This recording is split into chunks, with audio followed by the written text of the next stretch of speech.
नमस्ते UPSC aspirants. आज तारीख है अक्टूबर 3, 2025 और आप सुन रहे हैं सुन लो यूपीएससी। नमस्कार। ये वो जगह है जहां हम रोज the Hindu, the Indian Express, PIB और दूसरी सरकारी वेबसाइट से आपके लिए चुनकर लाते हैं दिन की सबसे जरूरी खबरें, एकदम डिटेल्ड एनालिसिस के साथ। बिल्कुल, यहाँ आपको मिलेगा खबरों का पूरा निचोड़, वो भी सीधे यूपीएससी पर्सपेक्टिव से। हमारा मकसद है आपको बिल्कुल वेल इन्फॉर्म्ड रखना, ताकि प्रिपरेशन में कोई कसर न रह जाए। और हमें क्यों सुने? क्योंकि हम कॉम्प्लेक्स टॉपिक्स को बनाते हैं सिंपल, रिलेटेबल और हाँ, कोशिश करते हैं कि थोड़ा एंगेजिंग भी रहे। हाँ, ताकि लंबी पढ़ाई बोरिंग ना लगे। एग्जैक्टली। रोज शाम 6 बजे सेम डे कवरेज, जिसे आप कहीं भी कभी भी सुन सकते हैं। और हाँ, रिवीजन के लिए हमारी कंसाइज नोट्स वाली टेलीग्राम पोस्ट देखना मत भूलना। तो चलिए फिर शुरू करते हैं आज का महत्वपूर्ण विश्लेषण। तैयार हैं? Let's go. सबसे पहले बात करते हैं पॉलिटी और गवर्नेंस की। एक बड़ी खबर है, केंद्र सरकार ने नए ऑनलाइन गेमिंग एक्ट के लिए ड्राफ्ट रूल्स जारी किए हैं। ये क्या है पूरा मामला? हाँ, ये काफी इंपॉर्टेंट डेवलपमेंट है। देखिए, ministry of electronics and information technology मतलब माइटी, इलेक्ट्रॉनिक्स और सूचना प्रौद्योगिकी मंत्रालय ने ना promotion and regulation of online gaming rules 2025 का एक ड्राफ्ट, एक मसौदा निकाला है। अच्छा। और ये पब्लिक कंसल्टेशन के लिए, मतलब आम लोग, स्टेक होल्डर्स अपनी राय दे सकते हैं। ये रूल्स बेसिकली जो हाल ही में एक्ट पास हुआ था, promotion and regulation of online gaming act 2025, जिसे हम शॉर्ट में PROG एक्ट 2025 कहेंगे। PROG act 2025, got it. हाँ, तो ये रूल्स उस एक्ट को जमीन पर उतारने का, मतलब ऑपरेशनलाइज करने का फ्रेमवर्क है। ओके, तो इन ड्राफ्ट रूल्स में क्या खास बातें हैं, क्या मेन पॉइंट्स हैं? देखिए, इसमें कुछ बड़ी चीजें हैं। सबसे पहले एक नया रेगुलेटरी बॉडी बनाने का प्रस्ताव है, online Gaming Authority of India, यानी OGAI। OGAI। एक नया रेगुलेटर। हाँ। और दूसरी बड़ी बात, ई स्पोर्ट्स मतलब इलेक्ट्रॉनिक स्पोर्ट्स जो आजकल काफी पॉपुलर हैं, उनको तो बढ़ावा दिया जाएगा। अच्छा, ई स्पोर्ट्स को प्रमोशन मिलेगा। लेकिन, और ये बहुत बड़ा लेकिन है, online real money games RMG, मतलब वो सारे गेम्स जिनमें यूजर असली पैसा या कोई वर्चुअल डिजिटल एसेट लगाता है जीतने की उम्मीद में, उन पर कंप्लीट बैन लगाने की बात है। कंप्लीट बैन मतलब जैसे वो फैंटेसी लीग्स होती हैं क्रिकेट की या ऑनलाइन रम्मी वगैरह, वो सब बंद? हाँ, बिल्कुल। PROGA एक्ट के तहत अगर किसी भी ऑनलाइन गेम में यूजर पैसा लगा रहा है, चाहे वो कैश हो या कोई क्रिप्टो जैसा वर्चुअल एसेट, जीतने की उम्मीद में, तो वो गेम बैंड होगा। ओह। और इसमें सबसे इंटरेस्टिंग बात यह है कि वो पुरानी बहस थी ना, गेम ऑफ स्किल, कौशल का खेल, वर्सेस गेम ऑफ चांस, संयोग का खेल। हाँ, जिस पर कोर्ट्स में भी काफी मामले चले। एग्जैक्टली। तो इस एक्ट ने ऑनलाइन प्लेटफॉर्म्स के लिए वो डिस्टिंक्शन ही खत्म कर दिया है। अगर पैसा इन्वॉल्व है, मतलब गेम स्किल का हो या चांस का, अगर पैसा लगा है ऑनलाइन तो बैन, सीधी बात। बाप रे, ये तो मतलब पूरी इंडस्ट्री के लिए बहुत बड़ा शॉक होगा। पर एक मिनट, हिस्टोरिकली तो ये बेटिंग एंड गैम्बलिंग वाला मामला स्टेट्स के अंडर आता था ना? संविधान में स्टेट लिस्ट में है ये। बिल्कुल सही पॉइंट उठाया आपने। Traditionally betting and gambling state list का सब्जेक्ट है, एंट्री 34 लिस्ट 2 में। हाँ। इसी वजह से अलग अलग राज्यों में अलग अलग कानून थे, बड़ा फ्रैगमेंटेड सा माहौल था। लेकिन यहाँ केंद्र सरकार अपनी IT पावर्स का इस्तेमाल कर रही है। यूनियन लिस्ट में एंट्री 31 है, जो communications, posts, telegraphs, telephones, wireless, broadcasting और ऐसे ही दूसरे फॉर्म्स ऑफ कम्युनिकेशन की बात करती है। अच्छा, तो IT एक्ट वाली पावर्स। हाँ, उसी के तहत सेंटर ऑनलाइन गेमिंग को रेगुलेट करने के लिए ये नेशनल फ्रेमवर्क बना रहा है। तर्क ये है कि इंटरनेट तो बॉर्डरलेस है, तो स्टेट लेवल रेगुलेशन काफी नहीं है। समझ गया। लेकिन इस पर फेडरलिज्म मतलब संघवाद और लेजिस्लेटिव कॉम्पिटेंस यानी कानून बनाने की क्षमता पर सवाल तो उठेंगे। बिल्कुल उठेंगे। ये एक बड़ा डिबेट का मुद्दा बनेगा कि क्या सेंटर इस तरह स्टेट लिस्ट के सब्जेक्ट को IT पावर्स के जरिए रेगुलेट कर सकता है, खासकर जब वो बेटिंग गैम्बलिंग का एलिमेंट हो। Interesting point. अच्छा, ये जो OGI बॉडी बनाने का प्रस्ताव है, इसका स्ट्रक्चर कैसा होगा? कौन होगा इसमें? ड्राफ्ट रूल्स के हिसाब से OGI को मेटी के एडिशनल सेक्रेटरी रैंक के अफसर चेयर करेंगे। Additional secretary MeitY, okay. और इसमें मेंबर होंगे जॉइंट सेक्रेटरी लेवल के अधिकारी, ministry of information and broadcasting INB, ministry of youth affairs and sports और department of financial services, ministry of finance से। अच्छा, मतलब क्रॉस मिनिस्ट्रियल बॉडी होगी। हाँ, एक तरह की इंटर मिनिस्ट्रियल एक्सपर्टीज लाने की कोशिश है। डिजिटल इश्यूज अक्सर कई मंत्रालयों से जुड़े होते हैं। और इसके काम क्या होंगे? ओजीआई करेगा क्या? ओजीआई के फंक्शंस में शामिल होगा एक national online social games and esports registry बनाना और मेंटेन करना, मतलब कौन से गेम्स ठीक हैं कौन से नहीं। दूसरा, आरएमजी यानी रियल मनी गेम्स को पहचानना और उनको ब्लॉक करने के लिए कदम उठाना। तीसरा, यूजर्स की शिकायतों को सुनना और उनका निपटारा करना। और चौथा, नियम तोड़ने वालों पर पेनल्टीज यानी जुर्माना लगाना। काफी सारे काम हैं। अच्छा, मीन्स के पर्सपेक्टिव से देखें तो इसके क्या इम्प्लीकेशंस हो सकते हैं, क्या एनालिसिस बनता है? देखिए, मेंस के लिए कम से कम 4-5 की पॉइंट्स बनते हैं। पहला तो यही, शिफ्ट टू सेंट्रलाइज्ड रेगुलेशन, केंद्रीकृत विनियमन की ओर बदलाव। हाँ, जो हमने भी डिस्कस कर लिया। फेडरलिज्म वाला एंगल। बिल्कुल, स्टेट वर्सेस सेंटर वाला एंगल, लेजिस्लेटिव कॉम्पिटेंस का सवाल। दूसरा पॉइंट है बाइफर्केटेड गवर्नेंस मॉडल, द्विभाजित शासन मॉडल। बाइफर्केटेड, हाँ। मतलब 2 हिस्सों में बटा हुआ। हाँ, एक तरफ तो आरएमजी को सख्ती से रोकना है, क्योंकि उनसे सोशल इल्स, मतलब सामाजिक बुराइयां जैसे लत लगना, पैसों का नुकसान, ये सब जुड़ा है। और दूसरी तरफ ई स्पोर्ट्स और सेफ सोशल गेमिंग को प्रमोट भी करना है, क्योंकि उसमें इकोनॉमिक पोटेंशियल है, जॉब्स हैं, ग्रोथ है। तो ओजीआई को एक ही साथ पुलिसमैन भी बनना है और प्रमोटर भी। ये बैलेंस बनाना बहुत ट्रिकी होगा। हाँ, ये तो है। एक तरफ डंडा चलाना है, दूसरी तरफ बढ़ावा देना है। तीसरा पॉइंट है sidestepping the skill versus chance debate, कौशल बनाम संयोग बहस से बचना। जैसा हमने कहा, कोर्ट्स इस बहस में सालों से उलझे थे, जैसे रमी पर, फैंटेसी स्पोर्ट्स पर। हाँ। प्रोग एक्ट ने ऑनलाइन प्लेटफॉर्म्स के लिए इस बहस को इररेलेवेंट बना दिया। फोकस गेम की नेचर से हटाकर सीधा मॉनेटरी स्टेक, मतलब पैसे के दांव पर कर दिया। पैसा लगा, बैन। इससे लीगल लूपहोल्स को बंद करने की एक कोशिश की गई है। काफी क्लियर कट अप्रोच लगता है। हाँ, क्लैरिटी लाने की कोशिश है। और चौथा पॉइंट है, ये एक तरह का model of digital governance, digital शासन का मॉडल भी पेश करता है। ओजीआई का जो प्रपोज स्ट्रक्चर है छोटा और डिजिटल ऑफिस जैसा इंटर मिनिस्टीरियल एक्सपर्टीज वाला, ये दिखाता है कि सरकार डिजिटल इश्यूज को रेगुलेट करने के लिए एजाइल, मतलब फुर्तीले और स्पेशलाइज्ड तरीके अपनाना चाहती है। जैसे पहले ग्रीवेंस अपीलेट कमेटी बनी थी सोशल मीडिया के लिए, ये उसी दिशा में एक कदम है। अंडरस्टूड। तो इसके शॉर्ट टर्म, मीडियम टर्म और लॉन्ग टर्म असर क्या हो सकते हैं इंडस्ट्री पर, प्लेयर्स पर? शॉर्ट टर्म में तो आरएमजी इंडस्ट्री में खलबली मचेगी। काफी कंपनियों को अपना बिजनेस मॉडल बदलना पड़ेगा या बंद करना पड़ेगा। मीडियम टर्म में ई स्पोर्ट्स को शायद बूस्ट मिले, सरकार का सपोर्ट मिलेगा तो। लॉन्ग टर्म में देखना होगा कि क्या ये सोशल हार्म्स को वाकई कम कर पाता है। एक रिस्क ये भी है कि ये सब अंडरग्राउंड या ऑफशोर चला जाए। हाँ, एनफोर्समेंट एक बड़ा चैलेंज होगा। बिल्कुल, इफेक्टिव एनफोर्समेंट, ई स्पोर्ट्स के लिए रूल्स में क्लैरिटी और पब्लिक अवेयरनेस, ये सब बहुत जरूरी होगा इसके सक्सेसफुल इम्प्लीमेंटेशन के लिए। ठीक है, तो ये था ऑनलाइन गेमिंग रेगुलेशन पर अपडेट। काफी डिटेल में समझा हमने। अब अगली खबर पर चलते हैं। ये भी गवर्नेंस से जुड़ी है।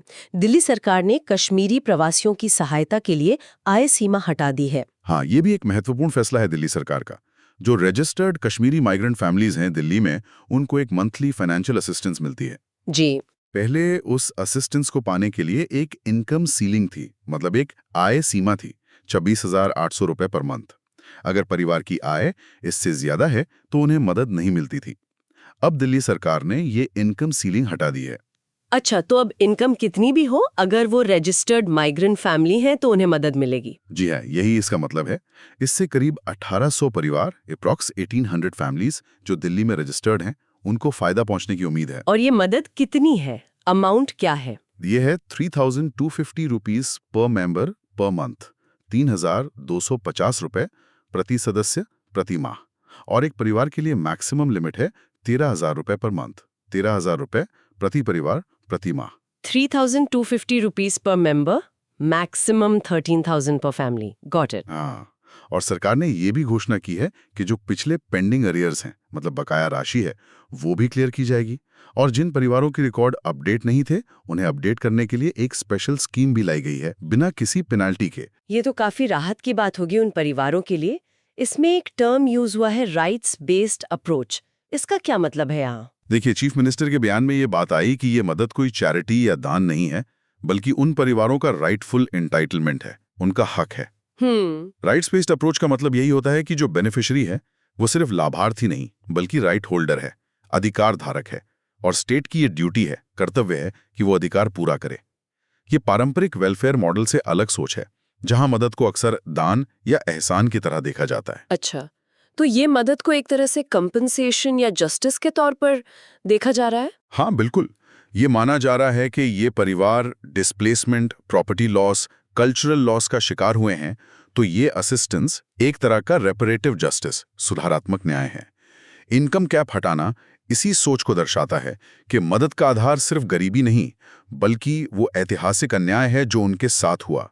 ये एम्पैथेटिक गवर्नेंस, मतलब सहानुभूतिपूर्ण शासन का एक उदाहरण है। और इसके गवर्नेंस इम्प्लीकेशंस क्या है? देखिए, खबर में यह भी बताया गया कि कुछ रिजिड रूल्स की वजह से इन परिवारों को 1.5 साल से ये अलाउंस नहीं मिल पा रहा था। ओहो, 1.5 साल से? हाँ, ये अपने आप में गवर्नेंस फेलियर है।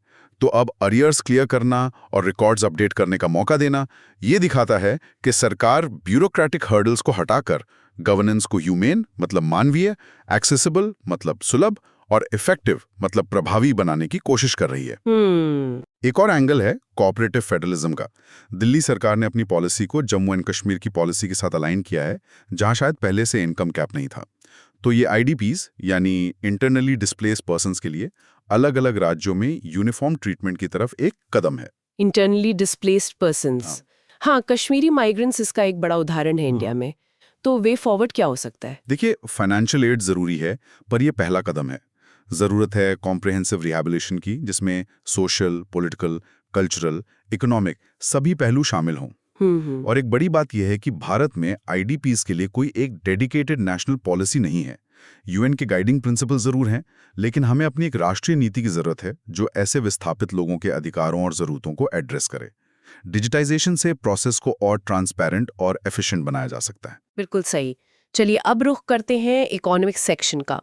नई दिल्ली में चौथा कौटिल्य इकोनॉमिक कॉन्क्लेव KEC शुरू हो गया है। जी हाँ, यूनियन फाइनेंस मिनिस्टर केंद्रीय वित्त मंत्री निर्मला सीतारमण जी ने कौटिल्य इकोनॉमिक कॉन्क्लेव 2025 KEC 2025 के चौथे एडिशन का उद्घाटन किया। KEC ये कौन ऑर्गेनाइज करता है? इसे इंस्टीट्यूट ऑफ इकोनॉमिक ग्रोथ, जो दिल्ली में एक प्रमुख इकोनॉमिक रिसर्च इंस्टीट्यूट है, और मिनिस्ट्री ऑफ फाइनेंस यानी वित्त मंत्रालय मिलकर ऑर्गेनाइज करते हैं। ओके, और इस साल की थीम क्या है? इस साल की थीम काफी रेलेवेंट है मौजूदा हालात को देखते हुए। सीकिंग प्रॉस्पेरिटी इन टर्ब्यूलेंट टाइम्स, अशांत समय में समृद्धि की तलाश। इसे याद रखिएगा, सीकिंग प्रॉस्पेरिटी इन टर्ब्यूलेंट टाइम्स। टर्ब्यूलेंट टाइम्स, बिल्कुल सही कहा। दुनिया भर में जियोपॉलिटिकल टेंशन्स हैं, इकोनॉमिक स्लोडाउन्स हैं। इसमें कौन-कौन हिस्सा ले रहे हैं? इसमें दुनिया भर से करीब 30 से ज्यादा देशों से टॉप के पॉलिसी मेकर्स, जाने माने इकोनॉमिस्ट्स और इंडस्ट्री लीडर्स हिस्सा ले रहे हैं। भारत से भी फाइनेंस मिनिस्टर के अलावा external affairs minister S Jaishankar, civil aviation minister Jyotiraditya Scindia, principal secretary to PM PK Mishra, RBI governor Sanjay Malhotra जैसे बड़े नाम शामिल हैं। और इंटरनेशनल लेवल पे? इंटरनेशनल लेवल पे भी बड़े नाम हैं, जैसे जॉन क्लॉड ट्रीचर्ट, जो यूरोपियन सेंट्रल बैंक के पूर्व प्रेसिडेंट रहे हैं, मारियो एल्का पांगेस्टो, जो वर्ल्ड बैंक की पूर्व MD हैं, लॉर्ड निक्सटर्न जैसे क्लाइमेट इकोनॉमिस्ट भी हैं। काफी हाई प्रोफाइल गैदरिंग है। अच्छा, मेंस के लिहाज से इस कॉन्क्लेव का क्या सिग्निफिकेंस है? देखिए, इसके कई डायमेंशंस हैं मेंस के लिए। पहला, ये indicator of governments economic priorities, सरकार की आर्थिक प्राथमिकताओं का संकेतक है। कैसे? थीम खुद टर्बुलेंट टाइम्स बताती है कि सरकार ग्लोबल चैलेंजेस को एक्नॉलेज कर रही है, और जो एजेंडा टॉपिक्स हैं जैसे एशिया की ग्रोथ, ब्रिक्स का architecture, financial stability, industrial policy, नई टेक्नोलॉजी जैसे AI, digital infra, legal reforms, ये सब दिखाते हैं कि सरकार किन लीवर्स का इस्तेमाल करके इन चैलेंजेस से निपटना चाह रही है। ये एक तरह का हाई लेवल स्ट्रेटेजिक ब्रेनस्टॉर्मिंग है। पॉलिसी डायरेक्शन का आइडिया मिलता है इससे। और दूसरा, ये इंस्ट्रूमेंट ऑफ इकोनॉमिक डिप्लोमेसी, आर्थिक कूटनीति का साधन भी है। इकोनॉमिक डिप्लोमेसी कैसे? भारत इस मंच के जरिए खुद को एक थॉट लीडर के रूप में स्थापित करने की कोशिश कर रहा है, खासकर ग्लोबल साउथ के लिए। ग्लोबल इकोनॉमिक नैरेटिव, मतलब वैश्विक आर्थिक विमर्श को एक नॉन वेस्टर्न पर्सपेक्टिव से शेप करने का प्रयास है। ब्रिक्स पर चर्चा, एशिया पर फोकस, ये सब एक मल्टीपोलर इकोनॉमिक ऑर्डर बनाने की दिशा में कदम है। ये इंडिया की सॉफ्ट पावर का भी प्रदर्शन है। इंटरेस्टिंग। तीसरा पॉइंट क्या था? तीसरा है multidisciplinary approach to growth, विकास के लिए बहुविषयक दृष्टिकोण। मतलब ये कि एजेंडा सिर्फ फिस्कल या मॉनेटरी पॉलिसी तक सीमित नहीं है। इसमें कम्युनिकेशंस, टेक, लीगल रिफॉर्म्स जैसे मुद्दे भी शामिल हैं। ये दिखाता है कि सरकार मानती है कि इकोनॉमिक ग्रोथ के लिए सिर्फ वित्त मंत्रालय या आरबीआई ही जिम्मेदार नहीं है, बल्कि एक इंटीग्रेटेड अप्रोच चाहिए जिसमें rule of law, contract enforcement, technology adoption ये सब जरूरी हैं। सही बात है। तो कुल मिलाकर इस कॉन्क्लेव से पॉलिसी थिंकिंग को डायरेक्शन मिलेगा, कंसेंसस बनाने में मदद मिलेगी और इंडिया की ग्लोबल ब्रांडिंग भी बेहतर होगी। एग्जैक्टली। उम्मीद यही है कि यहाँ से कुछ एक्शनेबल आइडियाज निकलें जो पॉलिसी में ट्रांसलेट हों। चलिए अब चलते हैं इंटरनेशनल रिलेशंस की तरफ। एक अहम खबर है, भारत और चीन के बीच सीधी उड़ानें 5 साल के अंतराल के बाद फिर से शुरू होने वाली हैं। हाँ, ये एक सिग्निफिकेंट डेवलपमेंट है इंडिया चाइना रिलेशंस के कॉन्टेक्स्ट में।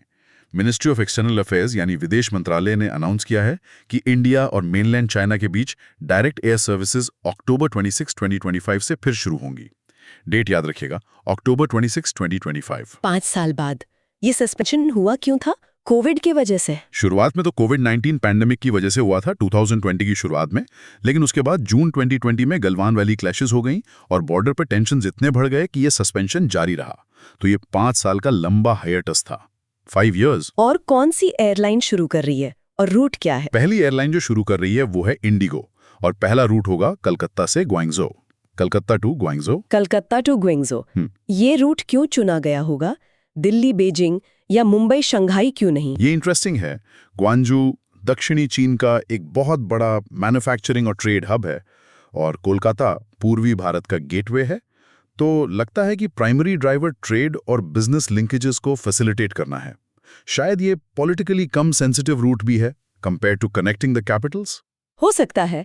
एमईए ने इसका कारण क्या बताया है? ऑफिशियली कहा गया है कि ये कदम further facilitate people to people contact के लिए उठाया गया है, मतलब लोगों के बीच संपर्क को और सुविधाजनक बनाने के लिए। लेकिन क्या इसे हम रिलेशंस में एक बड़ी थॉ की तरह देख सकते हैं? मेंस के लिए इसका एनालिसिस क्या होगा? देखिए, इसे सावधानी से देखना होगा।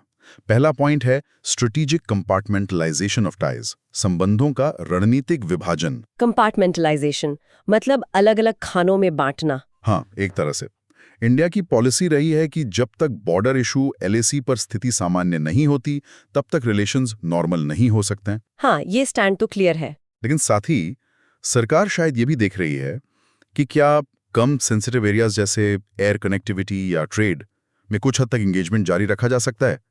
इसे कहते हैं कैलिब्रेटेड रिजम्पशन, मतलब सोच समझकर नपा तुला कदम उठाना। ये कॉम्प्लेक्स रिलेशनशिप को मैनेज करने का एक प्रैग्मेटिक तरीका हो सकता है, जहां आप कोर सिक्योरिटी इश्यूज पर अपना प्रेशर बनाए रखते हैं लेकिन दूसरे चैनल्स बंद नहीं करते। मतलब बॉर्डर इशू अलग, बाकी चीजें थोड़ी अलग। दूसरा पॉइंट, जैसा हमने कहा, economic drivers and strategic significance of route, मार्ग के आर्थिक चालक और रणनीतिक महत्व। Kolkata Guangzhou route economic logic पर आधारित लगता है। तीसरा पॉइंट क्या है? क्या ये कोई डीएस्केलेशन का संकेत है?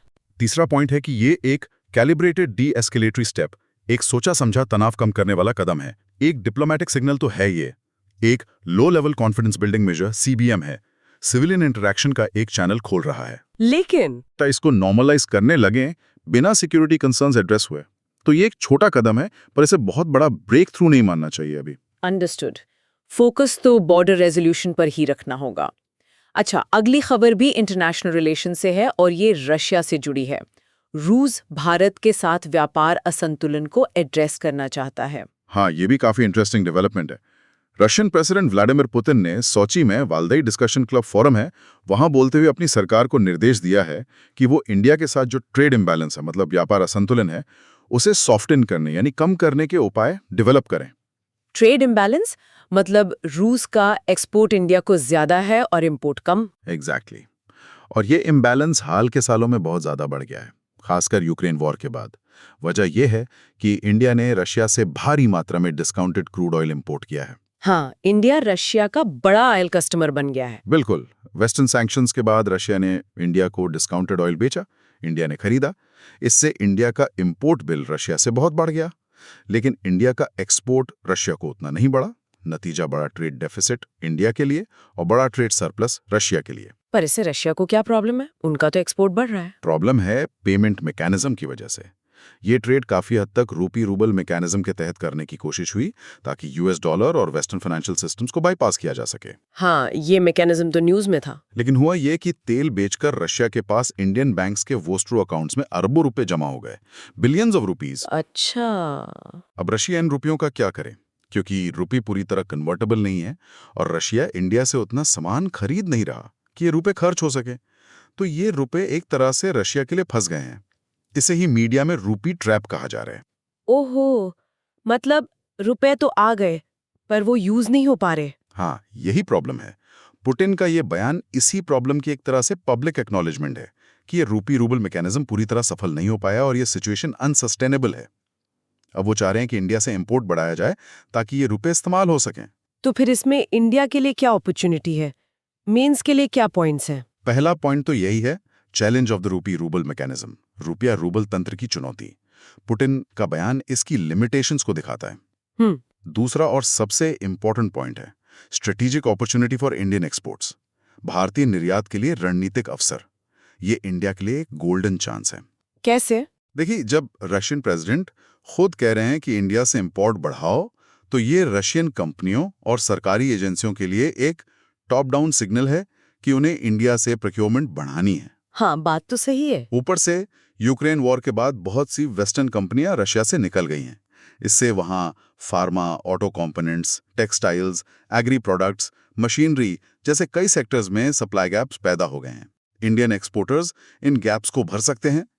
ये मेक इन इंडिया के लिए भी एक बूस्ट हो सकता है और इंडिया के एक्सपोर्ट बास्केट को डाइवर्सिफाई करने का भी मौका है। वाओ, ये तो वाकई बड़ी अपॉर्चुनिटी लगती है। तीसरा पॉइंट है डीपनिंग ऑफ स्ट्रैटेजिक इंटरडिपेंडेंस, रणनीतिक अंतर्निर्भरता का गहरा होना।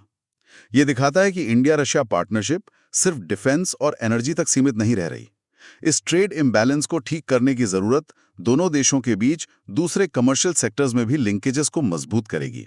इससे रिलेशनशिप और ज्यादा रेजिलिएंट और मल्टीफेसेटेड बनेगी। हाँ, ये दिखाता है कि इंडिया कैसे अपने वेस्टर्न पार्टनर्स और रशिया के साथ अपने रिश्तों को बैलेंस कर रहा है। बिल्कुल। तो आगे का रास्ता यही है कि इंडियन गवर्नमेंट और इंडस्ट्री प्रोएक्टिवली इस अपॉर्चुनिटी को बनाएं, क्वालिटी और लॉजिस्टिक्स के इश्यूज एड्रेस करें और रशिया में इन्वेस्टमेंट अपॉर्चुनिटीज भी तलाशें। ठीक है, अब चलते हैं environment and disaster management section की तरफ। केंद्र सरकार ने पशु आधारित बायोस्टिमुलेंट्स, एनिमल बेस्ड बायोस्टिमुलेंट्स के लिए मंजूरी वापस ले ली है।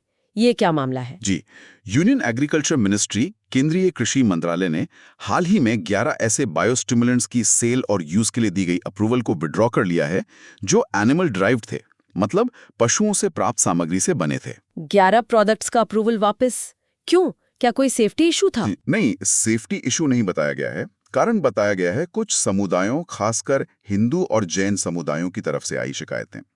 उनका कहना था कि इन प्रोडक्ट्स का इस्तेमाल उनकी धार्मिक भावनाओं और आहार संबंधी मान्यताओं के खिलाफ है, क्योंकि वो शाकाहारी हैं और ये प्रोडक्ट्स पशुओं से बने थे। अच्छा, मतलब धार्मिक भावनाओं के आधार पर ये फैसला लिया गया। ये प्रोडक्ट्स किस चीज से बने थे? हाँ, कारण यही बताया गया है। सोर्सेज में मेंशन्ड है कि ये चिकन फेदर्स, चिकन पंख, पिग टिश्यू, सुअर ऊतक, बोवाइन हाइड, गोजातीय चमड़ा, कॉड स्केल्स, कॉड मछली की शल्क जैसी चीजों से बने थे। ओके, पहले ये बताएं कि ये बायोस्टिमुलेंट्स होते क्या है? फर्टिलाइजर से अलग है? हाँ, ये फर्टिलाइजर, उर्वरक और पेस्टिसाइड कीटनाशक से अलग होते हैं। बायोस्टिमुलेंट्स ऐसे सब्सटेंसेस या माइक्रो ऑर्गेनिजम्स होते हैं जिन्हें पौधों पर या मिट्टी में अप्लाई किया जाता है। इनका काम पौधे को न्यूट्रिएंट्स देना नहीं है, वो काम फर्टिलाइजर का है। ना ही कीड़े मारना है, वो काम पेस्टिसाइड का है। तो फिर ये करते क्या है? ये पौधे की नेचुरल प्रोसेसेस को स्टिमुलेट करते हैं, जिससे पौधे की न्यूट्रिशन एफिशिएंसी बढ़ती है, मतलब वो मिट्टी से न्यूट्रिएंट्स बेहतर तरीके से ले पाता है।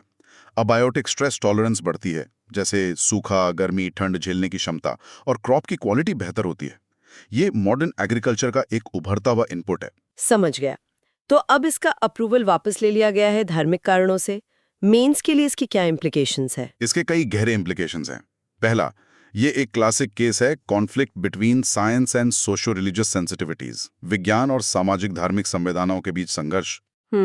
ये प्रोडक्ट्स पहले साइंटिफिकली वैल्यूएट होकर अप्रूव हुए थे, लेकिन अब फैसला साइंटिफिक एफिकेसी या सेफ्टी पर नहीं, बल्कि इंग्रेडिएंट के ओरिजिन और उससे जुड़ी धार्मिक भावनाओं पर आधारित है। ये एक प्रीसिडेंट सेट करता है कि non scientific considerations technical logic पर हावी हो सकते हैं। इसका असर दूसरी एग्रीटेक इनोवेशंस जैसे बायोटेक्नोलॉजी या जीएम क्रॉप्स पर भी पड़ सकता है।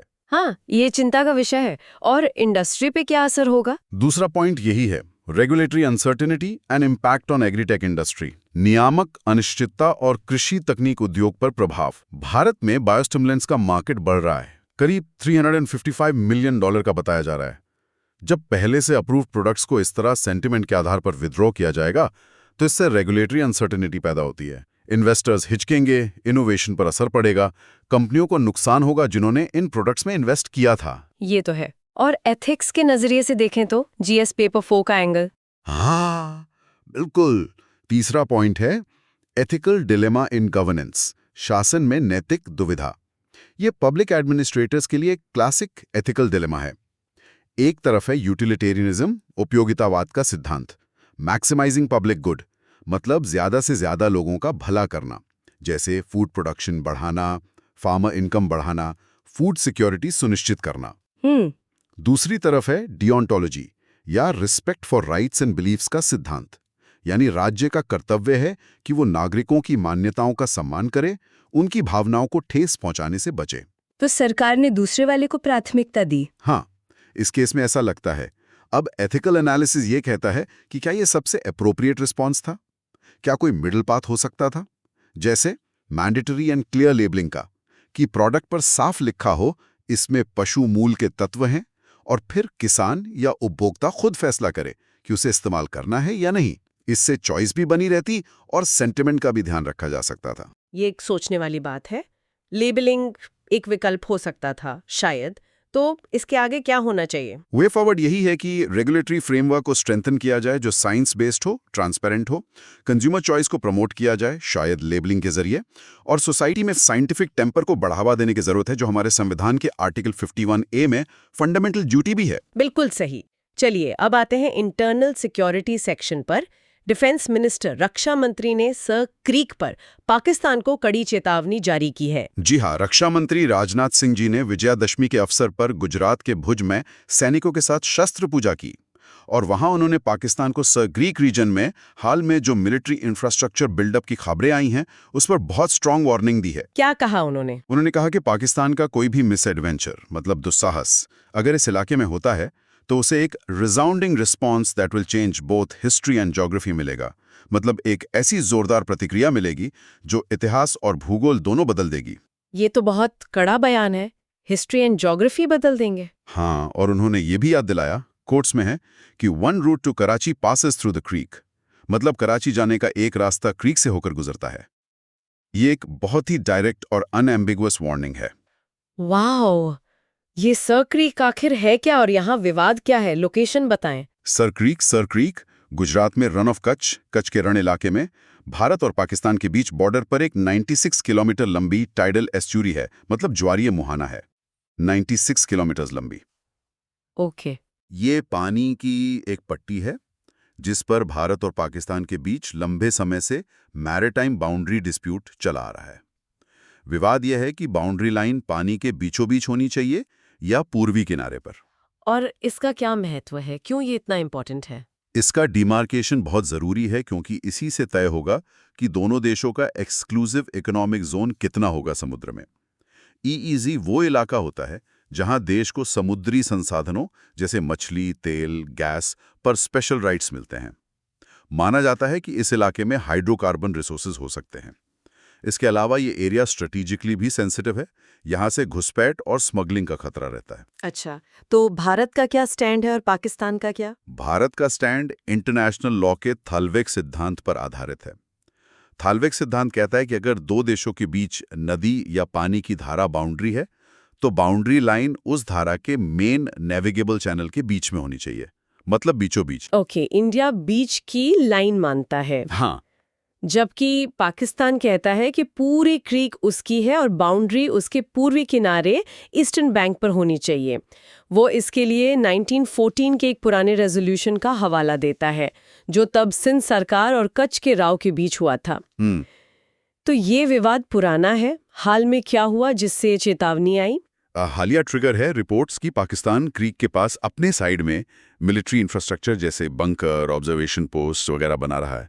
रक्षा मंत्री ने अपने भाषण में ऑपरेशन सिंदूर का भी जिक्र किया, जो शायद इसी बिल्डअप से जुड़ा हो सकता है। अच्छा, तो इस चेतावनी का मेंस के लिहाज से क्या स्ट्रेटेजिक एनालिसिस बनता है? इसके भी 3-4 मुख्य बिंदु हैं। पहला, ये भारत की स्ट्रेटेजिक पोस्चर में एक शिफ्ट टुवर्ड्स ऑफेंसिव डिफेंस, यानी आक्रामक रक्षा की ओर बदलाव का संकेत है। ऑफेंसिव डिफेंस मतलब सिर्फ अपनी सीमा की रक्षा करना नहीं, बल्कि अगर जरूरत पड़े तो दुश्मन के इलाके में जाकर जवाबी कार्रवाई करना। बयान road to Karachi defensive posture से आगे जाने का संकेत देता है। ये एक तरह की प्रोएक्टिव डिटरेंस है, दुश्मन को डराना कि अगर तुमने कुछ किया तो जवाब इतना भारी पड़ेगा कि तुम्हारा नुकसान ज्यादा होगा, शायद तुम्हारी जमीन भी चली जाए। ये बड़ी अग्रेशन और छोटी-मोटी सलामी स्लाइसिंग टैक्टिक्स दोनों को रोकने के लिए है। काफी असर्टिव पोस्चर है ये। दूसरा है coercive diplomacy and strategic signalling, जबरदस्ती कूटनीति और रणनीतिक संकेत। इस बयान की टाइमिंग विजयदशमी, शस्त्र पूजा, लोकेशन बॉर्डर पर सैनिकों के बीच और सिंबॉलिज्म, ये सब मिलकर एक पावरफुल मैसेज भेजते हैं। किसको मैसेज? इसके मल्टीपल ऑडियंसेस हैं। अपने सैनिकों का मनोबल बढ़ाना, देश की जनता को आश्वासन देना और सबसे जरूरी पाकिस्तान की मिलिट्री को एक अनएम्बिगुअस रेड लाइन बताना कि यहां गड़बड़ बर्दाश्त नहीं की जाएगी। और तीसरा पॉइंट है elevating the strategic importance of sir creek के रणनीतिक महत्व को बढ़ाना। अक्सर कश्मीर इशू के सामने सर क्रीक विवाद थोड़ा पीछे रह जाता है। हाँ, उतना न्यूज में नहीं रहता, लेकिन ये स्ट्रेटेजिक और इकोनॉमिक रूप से बहुत वाइटल है। यह बयान सर क्रीक को नेशनल सिक्योरिटी एजेंडा पर ऊपर लाता है। ये दिखाता है कि भारत इस इलाके में किसी भी यूनिलैटरल अटेम्प्ट को बर्दाश्त नहीं करेगा और इसे गंभीरता से लेता है। ये मैरिटाइम बाउंड्री डिमार्केशन और EEZ के रिसोर्सेज को अनलॉक करने के लिए कितना जरूरी है, ये भी हाईलाइट होता है। सही कहा। तो कुल मिलाकर ये एक बहुत ही मजबूत संदेश है पाकिस्तान को। बिल्कुल। अब आगे देखना होगा कि पाकिस्तान इस पर कैसे रिएक्ट करता है। वे फॉरवर्ड यही है कि भारत अपनी सर्विलेंस कैपेबिलिटीज को और मजबूत करे, जॉइंट कोस्टल सिक्योरिटी मैकेनिज्म्स को इफेक्टिव रखे और डिप्लोमेटिक चैनल से थैलविग सिद्धांत के आधार पर समाधान की कोशिश भी जारी रखे। चलिए, ये था इंटरनल सिक्योरिटी का अपडेट। अब एथिक्स सेक्शन में आते हैं, जो बायोस्टिमुलेंट्स वाली खबर से जुड़ा है। एक केसलेट डिस्कस करते हैं। मान लीजिए आप एग्रीकल्चरल मिनिस्ट्री के सेक्रेटरी हैं। ओके। आपने साइंटिफिक टेस्टिंग के बाद कुछ बहुत इफेक्टिव बायोस्टिमुलेंट्स को अप्रूव किया है, जिनसे फसल की पैदावार बढ़ सकती है, किसानों की आय बढ़ सकती है। लेकिन ये एनिमल बाय प्रोडक्ट से बने हैं। अप्रूवल के बाद कुछ प्रभावशाली धार्मिक नेता आपसे मिलते हैं और शिकायत करते हैं कि इन प्रोडक्ट्स का इस्तेमाल उनकी धार्मिक भावनाओं और डाइटरी रिस्ट्रिक्शंस, वो शाकाहारी हैं, को ठेस पहुंचाता है। वो तुरंत बैन की मांग करते हैं। दूसरी तरफ एग्रीटेक इंडस्ट्री कहती है कि बैन से इनोवेशन रुकेगा और उन्हें भारी नुकसान होगा। अब आप क्या करेंगे? स्टेक होल्डर्स कौन है और एथिकल डायलेमास क्या हैं? हाँ, ये एक बहुत ही चैलेंजिंग सिचुएशन है। स्टेक होल्डर्स हैं किसान जिन्हें फ़ायदा हो सकता है, एग्रीटेक कंपनियां जिन्होंने इन्वेस्ट किया है, धार्मिक समुदाय जिनकी भावनाएं आहत हुई हैं, वैज्ञानिक समुदाय जिन्होंने इवैल्यूएट किया था, सरकार यानी मेरा मंत्रालय, और आम जनता जो उपभोक्ता हैं। और एथिकल डिलेमास कई हैं। पहला, scientific rationality versus social sensitivity. विज्ञान की कसौटी पर खरी उतरी चीज को सामाजिक भावनाओं के कारण रोकना कितना सही है। दूसरा, economic development versus cultural values. किसानों की आय और आर्थिक विकास ज्यादा जरूरी है या सांस्कृतिक और धार्मिक मूल्यों का सम्मान। तीसरा, यूटिलिटेरियनिज्म वर्सेस डिओंटोलॉजी। क्या हमें ज्यादा से ज्यादा लोगों का भला यूटिलिटेरियनिज्म देखना चाहिए या अपने कर्तव्य डिओंटोलॉजी का पालन करते हुए धार्मिक भावनाओं का सम्मान करना चाहिए, भले ही उससे आर्थिक नुकसान हो? बिल्कुल। तो आपका कॉर्स ऑफ एक्शन क्या होगा? Immediate action. शायद डिस्ट्रीब्यूशन पर एक टेम्परेरी होल्ड लगाया जाए ताकि स्थिति को समझा जा सके और डायलॉग शुरू किया जा सके। 2. कंसल्टेशन। सभी स्टेक होल्डर्स, धार्मिक नेता, कंपनी प्रतिनिधि, वैज्ञानिक, किसान संगठन, सबके साथ बैठकर उनकी बात सुनना। ट्रांसपेरेंसी रखना। 3. Exploring middle path. क्या बैन के अलावा कोई रास्ता है, जैसे mandatory, clear and prominent labelling, product पर एक सिंबल या साफ शब्दों में लिखा हो कि contains elements of animal origin. इससे कंज्यूमर ऑटोनॉमी बनी रहती है। किसान और उपभोक्ता देखकर खुद फैसला कर सकते हैं। हाँ, ये लेबलिंग वाला आइडिया पहले भी आया था। 4. Long term strategy. Plant based या माइक्रो बायोस्टिमुलेंट्स में R&D को इंसेंटिवाइज करना। किसानों और उपभोक्ताओं के बीच अवेयरनेस कैंपेन्स चलाना।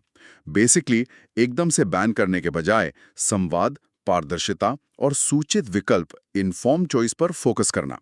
हालांकि असलियत में सरकार ने अप्रूवल वापस ले लिया। शायद सामाजिक दबाव ज्यादा था। ये एक बैलेंस्ड अप्रोच लगता है। चलिए, आप जल्दी से आज की खबरों से जुड़े प्लेसेस, पर्सन्स और इंस्टीट्यूशंस को रिवाइज कर लेते हैं। प्लेसेस में थे sir creek, run of Kutch में इंडिया पाक बॉर्डर पर 96 किलोमीटर्स की एस्चुरी, विवादित क्षेत्र। ग्वांगजू, साउदर्न चाइना का बड़ा शहर, जहां से इंडिया के लिए पहली डायरेक्ट फ्लाइट शुरू होगी। सोची, रशिया का शहर, जहां वल्दाई डिस्कशन क्लब फोरम हुआ। और पर्सन्स में Jean Claude Trichet, European Central Bank के पूर्व अध्यक्ष, KEC 2025 के स्पीकर। और institutions Online Gaming Authority of India, OGAI, online gaming के लिए प्रस्तावित नया रेगुलेटर। और Kautilya Economic Conclave, KEC, Bharat का प्रमुख इकोनॉमिक फोरम। ठीक है, अब कुछ महत्वपूर्ण डाटा पॉइंट्स दोहरा लेते हैं। Okay, India China direct flights कितने साल बाद शुरू हो रही हैं? 5 साल। 5 साल। सिर क्रीक की लंबाई कितनी है? 96 किलोमीटर, 96 किलोमीटर। दिल्ली में कितने कश्मीरी माइग्रेंट फैमिलीज को इनकम कैप हटने से फायदा होगा? अप्रॉक्स 1800, 1800। उन्हें पर मेंबर कितनी मंथली असिस्टेंस मिलती है? 3250 रुपए, 3250 रुपए। पर फैमिली मैक्सिमम कितनी मिलती है? 13,000 रुपए, 13,000 रुपए। कितने एनिमल बेस्ड बायोस्टिमुलेंट्स का अप्रूवल वापस लिया गया? 11। इंडिया चाइना फ्लाइट्स किस तारीख से शुरू होंगी? 26 अक्टूबर 2025, 26 अक्टूबर 2025। ग्रेट। अब कुछ प्रीलिम्स फैक्ट्स का क्विक रिवीजन कर लेते हैं, बिल्कुल बुलेट पॉइंट्स में। प्रोग एक्ट 2025, नया कानून जो भारत में सभी ऑनलाइन रियल मनी गेम्स पर बैन लगाता है। OGAI, ऑनलाइन गेमिंग के लिए proposed regulator, chaired by additional secretary MeitY, Kashmiri migrants aid. Delhi सरकार ने इनकम कैप हटा दिया है। KEC 2025 theme, seeking prosperity in turbulent times, India China flights. October 26, 2025 से पहला रूट Kolkata to Guangzhou, Valdai Discussion Club. Sochi, Russia में हुआ, जहां पुतिन ने ट्रेड इम्बैलेंस की बात की। Sir Creek dispute, Rann of Kutch में इंडिया पाकिस्तान के बीच 96 किलोमीटर्स का मैरीटाइम बाउंड्री विवाद। Thalweg doctrine, Sir Creek boundary के लिए इंडिया का सिद्धांत, middle of the main navigable channel. Biostimulants, agriculture ministry ने 11 एनिमल बेस्ड बायोस्टिमुलेंट्स का अप्रूवल वापस लिया, धार्मिक चिंताओं के कारण। Jean Claude Trichet, European Central Bank के पूर्व प्रमुख, KEC 2025 स्पीकर। फैंटास्टिक। अब मेंस प्रैक्टिस क्वेश्चंस। एस्पिरेंट्स, इन्हें लिखने की कोशिश जरूर कीजिएगा। पहला सवाल GS पेपर 2 के लिए। ऑनलाइन गेमिंग पर हालिया केंद्रीय कानून राज्य आधारित से केंद्रीकृत नियामक दृष्टिकोण में एक महत्वपूर्ण बदलाव का प्रतिनिधित्व करता है। इस बदलाव के पीछे के तर्क और नई online Gaming Authority of India, OGAI को जिन चुनौतियों का सामना करना पड़ सकता है, उनका समालोचनात्मक विश्लेषण करें। 250 शब्द। दूसरा सवाल GS पेपर 3, अनसुलझा सर क्रीक विवाद, भारत की समुद्री सुरक्षा और आर्थिक हितों के लिए महत्वपूर्ण निहितार्थ रखता है। हाल के घटनाक्रमों के प्रकाश में क्षेत्र के रणनीतिक महत्व पर चर्चा करें और भारत की स्थिति को मजबूत करने के उपाय सुझाएं। 250 शब्द। तीसरा GS पेपर 2, ऊर्जा आयात से प्रेरित रूस के साथ बढ़ता व्यापार असंतुलन भारत के लिए चुनौती और अवसर दोनों प्रस्तुत करता है। मौजूदा भुगतान तंत्र के साथ अंतर्निहित मुद्दों पर चर्चा करें और भारतीय निर्यात के लिए रणनीतिक अवसरों का विस्तार करें। 150 शब्द। और चौथा GS पेपर 4, सामाजिक धार्मिक भावनाओं के आधार पर वैज्ञानिक रूप से परीक्षण किए गए कृषि आदानों के लिए मंजूरी वापस लेने का निर्णय नीति निर्माताओं के लिए एक नैतिक दुविधा प्रस्तुत करता है। इसमें शामिल परस्पर विरोधी मूल्यों पर चर्चा करें और एक संतुलित दृष्टिकोण सुझाएं, जिसकी एक लोक सेवक को ऐसी स्थितियों में वकालत करनी चाहिए। 150 शब्द। ये चारों सवाल आज की हमारी चर्चा पर आधारित हैं। बिल्कुल। अब आज के क्विज टाइम तैयार है। Let's see. Q1, नव प्रस्तावित online Gaming Authority of India OGAI की अध्यक्षता किस रैंक के अधिकारी करेंगे? A, सचिव मेटी, B, संयुक्त सचिव मेटी, C, अतिरिक्त सचिव मेटी डी कैबिनेट सचिव। हमने डिस्कस किया था एडिशनल सेक्रेटरी मीटी, तो option C. Correct. Q2 Bharat और चीन के बीच फिर से शुरू होने वाली पहली सीधी उड़ान सेवा किन दो शहरों को जोड़ेगी? ए दिल्ली और बीजिंग, बी मुंबई और शंघाई, सी कोलकाता और ग्वांगजू, डी चेन्नई और शेंजेन। ये था Calcutta to Guangzhou, option C right again. Q3 Sir Creek क्षेत्र में सीमा के सीमांकन पर भारत की स्थिति किस अंतर्राष्ट्रीय सिद्धांत पर आधारित है? ए मध्य रेखा सिद्धांत, बी थालवेग सिद्धांत, सी ऐतिहासिक जल सिद्धांत, डी पूर्वी तट सीमांकन। Thalweg doctrine, option B. Excellent. Q4 Kautilya Economic Conclave 2025 का विषय क्या है? ए आग की दुनिया में नेविगेट करना, बी भारतीय युग, सी भविष्य को पुनर्परिभाषित करना, डी अशांत समय में समृद्धि की तलाश। ये था सीकिंग प्रॉस्पेरिटी इन turbulent times, option D. Perfect. Last question Q5 Kashmiri प्रवासियों की वित्तीय सहायता के संबंध में दिल्ली सरकार के हालिया निर्णय में शामिल है। ए मासिक भत्ते की राशि बढ़ाना, बी पात्रता के लिए आय सीमा को हटाना, सी गैर पंजीकृत प्रवासियों को शामिल करने के लिए योजना का विस्तार करना, डी एक मुश्त पुनर्वास अनुदान प्रदान करना। उन्होंने इनकम कैप हटाया था, तो ऑप्शन बी। बिल्कुल सही। 5 out of 5। अब आखिर में कुछ flash cards for quick recall. OGAI proposed Online Gaming Authority of India, PROG act 2025 नया कानून जो ऑनलाइन रियल मनी गेम्स पर बैन लगाता है। सर क्रीक कच्छ के रण में विवादित 96 kilometre estuary, thalweg doctrine boundary in the middle of the main navigable channel. KEC 2025 चौथा Kautilya Economic Conclave, theme seeking prosperity in turbulent times. Guangzhou चीनी शहर जहां से पहली फ्लाइट शुरू होगी।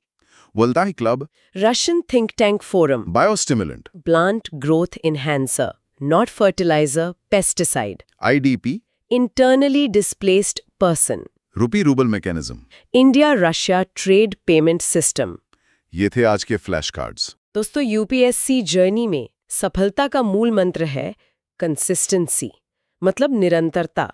आज की खबर कल का इतिहास बन जाती है, लेकिन हर दिन के करंट अफेयर्स को सिर्फ एक टास्क की तरह नहीं, बल्कि अपने ज्ञान की नींव में रखी जाने वाली एक ईंट की तरह समझें। बिल्कुल, रिवाइज करें, लिंक करें और एनालाइज करें। छोटे दैनिक प्रयास मिलकर ही एक मजबूत तैयारी बनाते हैं। फोकस्ड रहें। आज हमने बात की ऑनलाइन गेमिंग के नए